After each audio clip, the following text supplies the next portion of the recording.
सियार और ढोल। एक समय की बात है। जंगल के किनारे दो राजाओं में मध्य घमासान युद्ध हुआ। इस युद्ध में एक राजा विजयी हुआ, एक पराजित। विजयी राजा के सिपाही और साथ गए भांड व चारण रात भर ढोल पीटकर उत्सव मनाते रहे और वीर गीत गाते रहे। सुबह सुबह तेज आंधी आई और उस आंधी में सिपाहियों का एक ढोल, ड्रम, लुढ़ककर दूर चला गया और एक पेड़ से जाकर टिक गया। आंधी थमने के उपरांत राजा और उसके सिपाही अपने राज्य की ओर प्रस्थान कर गए। ढोल वहीं जंगल में पड़ा रह गया। ढोल जिस पेड़ से टिका पड़ा हुआ था, उसकी सूखी टहनियां तेज हवा चलने पर ढोल से टकराती और ढोल बज उठता। उसकी धमाधम की आवाज पूरे जंगल में गूंज उठती। एक भूखा सियार, जैकल, शिकार की तलाश में उस स्थान से गुजरा जहां ढोल पड़ा हुआ था। ठीक उसी समय तेज हवा चली और पेड़ की सूखी टहनियां हिलते हुए ढोल से टकराए। ढोल धमाधम करता बज उठा। ढोल की आवाज सुनकर सियार डर गया।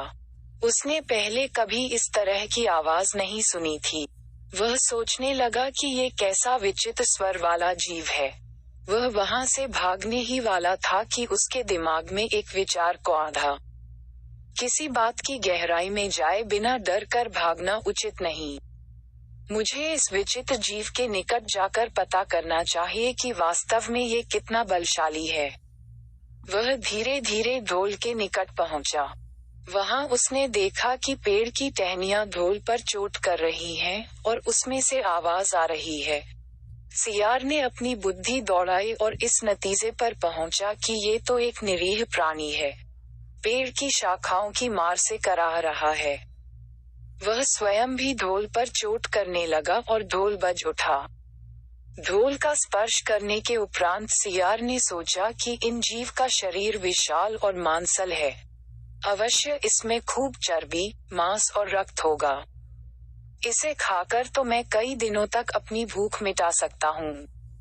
उसने ढोल के मोटे चमड़े के बाहरी आवरण पर अपने दांत गड़ा दिए। वह चमड़ा कठोर था। उसे काटने के प्रयास में सियार के सामने के दो दांत टूट गए। लेकिन अपनी जोरों की भूख शांत करने के लिए वह डटा रहा और किसी प्रकार ढोल में छेद कर उसमें घुस गया। ढोल अंदर से खाली था। उसमें मांस, रक्त, मज्जा ना पाकर सियार बड़ा निराश हुआ। उसकी मेहनत व्यर्थ गई।